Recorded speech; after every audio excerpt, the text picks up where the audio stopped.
성 김대건은 최초의 한국인 신부로서 1821년 8월 21일 충청도 솔매에서 김재준 이냐시오와 고 우술라의 아들로 태어났습니다. 1836년 16세 때에 최방제 프란치스코와 최영업 토마와 함께 신학생으로 선발되어 그 이듬해 마카오에 도착, 사제가 되기 위한 공부를 시작하였습니다. 1844년 부제품을 받은 후 1845년 8월 17일 상해 부근 김가항이라는 교우촌 성당에서 조선 교구 제3대 교구장인 페레올 주교로부터 사제 서품을 받았습니다.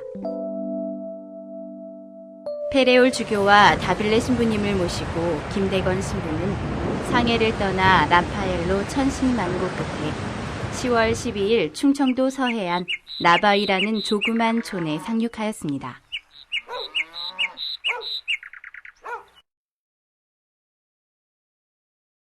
아유, 이제 우리도 우리말을 쓰는 신부님이 생겼으니 고해성사 보기도 너무나 좋아.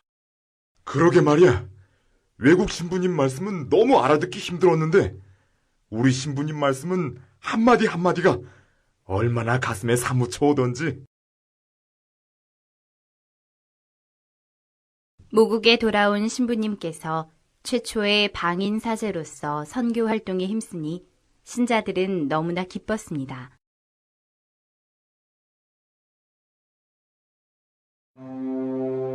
그러나 김대건 신부님은 페레올 주교님의 뜻을 받들어 1846년 6월 21일 메스트르 신부와 최영업 부제를 입국시키기 위해 연평도에 갔다가 포졸에게 잡히어 해주옥에서 모진 고문을 당한 후 서울 포도청으로 압송되어 한 달 동안 40여 차의 형문을 당하였습니다. 신문을 받는 동안 신부님의 탁월한 지식과 외국어 실력에 탐복한 일부 대신들은 신부님을 배교시켜 필요한 인재로 이용하려고 했지만 신부님이 도리어 관리들에게 복음을 전하자 끝내 사학의 괴수라는 죄목을 붙여 사형을 선고하였습니다.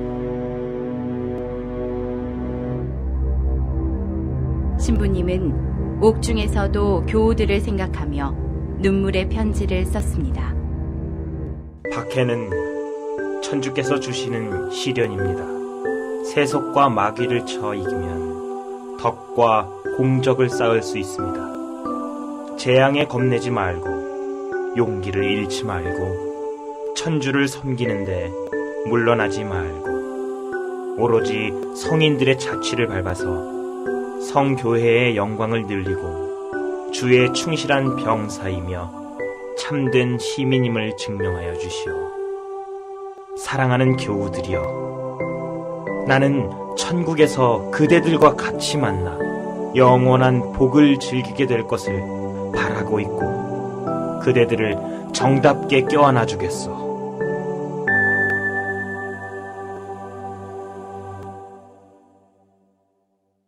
1846년 9월 16일 한강가 새남터에서 김대건 신부의 사형이 집행되었습니다. 신품 성사를 받은 지 13개월 만에 사형 선고를 받은 것이었습니다. 나의 마지막 때가 왔습니다. 여러분, 귀를 기울여 들어주시오. 내가 외국 사람과 통한 것은 오직 종교를 위해서입니다. 천주를 위해서입니다. 그 천주를 위하여 나는 죽어갑니다. 여기서 영원의 생명이 시작됩니다. 여러분도 죽은 후 행복을 얻고자 하시면 천주교 신자가 되십시오. 천주는 당신을 업신여기는 자에게 끝없는 괴로운 벌을 주십니다. 김대건 신부는 8번 내려치는 휘강이의 칼을 맞고 영원한 세계로 가셨습니다. 조선인 첫 사제는 그렇게 깨끗한 피를 흘려 조선교회를 위한 희생 제물이 되었습니다. 죽음으로 자신을 완전하게 하느님께 봉헌하였습니다. 그때 그의 나이는 25이었습니다. 모래에 묻힌 신부님의 유해는 14일 후 이 빈첸시오와 교우들에 의해 미리네로 안장시켰다가 지금은 서울 가톨릭대학 신학부 성당 제대 아래 모셔져 있습니다. 김대건 신부님은 1925년 7월 5일에 로마 베드로 성당에서 복자품을 받으셨고 1984년 5월 6일 성인 품에 오르셨습니다.